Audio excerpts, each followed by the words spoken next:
Welcome to Economics and Financial Foresight Strategies. Venezuela. Rumors move faster than the fact. Was this liberation or the start of something worse?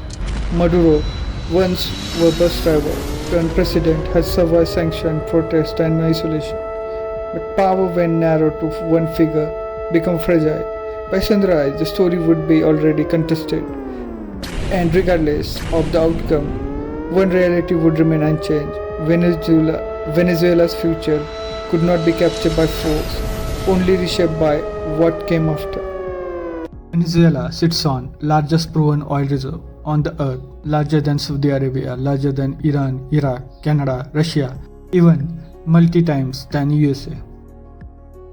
Today, its economy is shattered, its currency nearly worthless, and millions have fled the country. From the December 24 to December 25, Venezuelan bolivar depreciated 81.71% relative to US dollar. Nearly 7.9 million people have left Venezuela in search of protection and better life.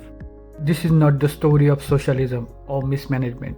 It's a story of oil, geopolitics, sanction, and US strategy spanning more than 2 decades.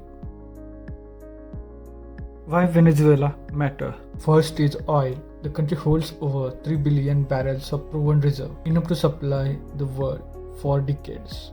Second, geography. Venezuela is just few hours by sea from United States. Rather than importing oil from Middle East Asia for decades, it was one of the America's top oil supply.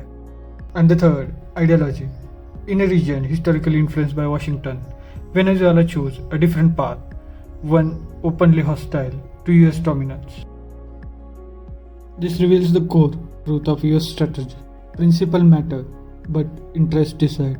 That combination, oil, proximity, and ideology, made confrontation almost inevitable. Question: the US-Venezuela relationship changed dramatically in 1999 when Hugo Chavez came to power. Chavez nationalized oil assets, redirect profit to a social program, and openly challenged American influence in Latin America.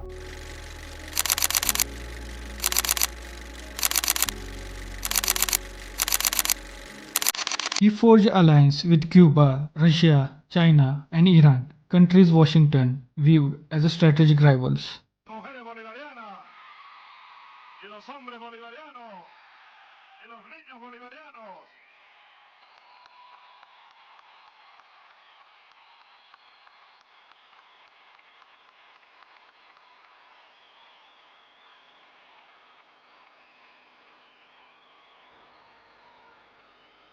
Hoy no aguantaría ni un inning porque no he entrenado, pero voy a jugar en primera base. Bienvenida y un beso para ti. Y soy un convencido de que puede establecerse sobre la tierra una verdadera democracia, verdaderas libertades. Martí decía ser cultos para ser libres. Hemos llegado a la conclusión. The United States responded by supporting opposition groups, criticizing democratic backsliding, and reducing diplomatic engagement. By the mid 2000s, Venezuela was no longer just an oil supplier. It has become a symbol of resistance to US global leadership. Sanction as a strategy. After Chavez's death in 2013, Nicolás Maduro inherited both power and a collapsing economy. The US strategy shifted sharply. Instead of engagement, Washington turned to economic pressure, sanction on individual, restriction on financial market, limit on oil export and dollar transactions. The podium over to Stephen Mnuchin. For this purpose, we're going to announce sanctions against Petroleas de Venezuela, Sociedad Anima, or PDVSA, as it's known by its Spanish acronym, the state-owned oil monopoly. We have continued to expose the corruption of Maduro and his cronies, and today's action ensures they can no longer loot the assets of the Venezuelan people. We expect, and Secretary Mnuchin will go into this in more detail, that today's measure totals $7 billion in assets blocked today, plus over $11 billion in lost export proceeds over the next year. Today, Treasury took action against Venezuela's state-owned oil company, PDVSA. to help prevent the further diversion of Venezuela's assets by former President Maduro. The United States is holding accountable those responsible for Venezuela's tragic decline. We will continue to use all of our diplomatic and economic tools to support interim President Guaido, the National Assembly, and the Venezuelan people's effort. The goal was simple: force political change by squeezing the regime financially. Result: government revenue collapsed, but so did everyday life for ordinary Venezuelans. Venezuela already has the world's highest inflation, and it looks like the economic crisis there is about to get even worse. The International Monetary Fund projects the country's inflation rate will rise to an incomprehensible 1,000,000% by the end of the year.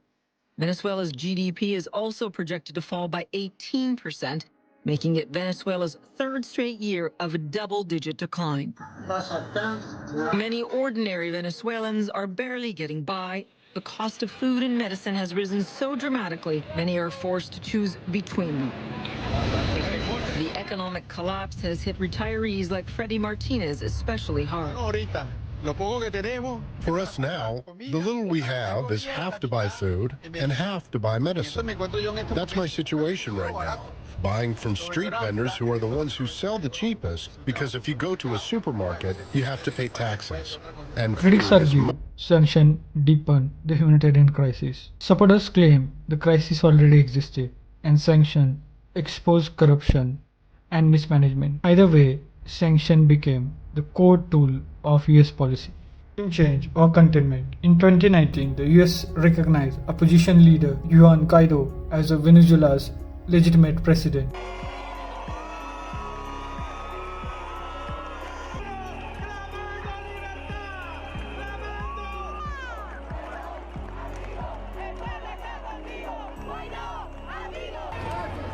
Juro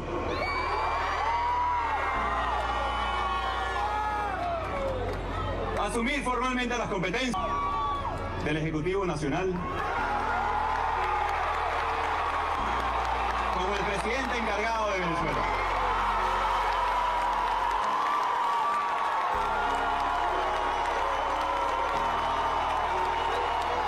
Para lograr el cese de la usurpación, un gobierno de transición y tener elecciones libres. This was a bold move, essentially declaring Maduro illegitimate, but the gamble failed. Maduro retained control of military state institutions and key allies like Russia and China.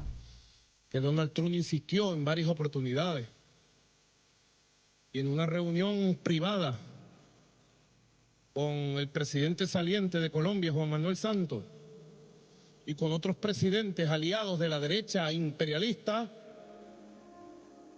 a uno por uno lo increpó para que aceptara su idea de una intervención militar sobre Venezuela. Preventing Venezuela from becoming a Russian or Chinese military outpost. Hitting illicit oil trade, managing regional migration. It became less about overthrow and more about control. Oil returned to the table.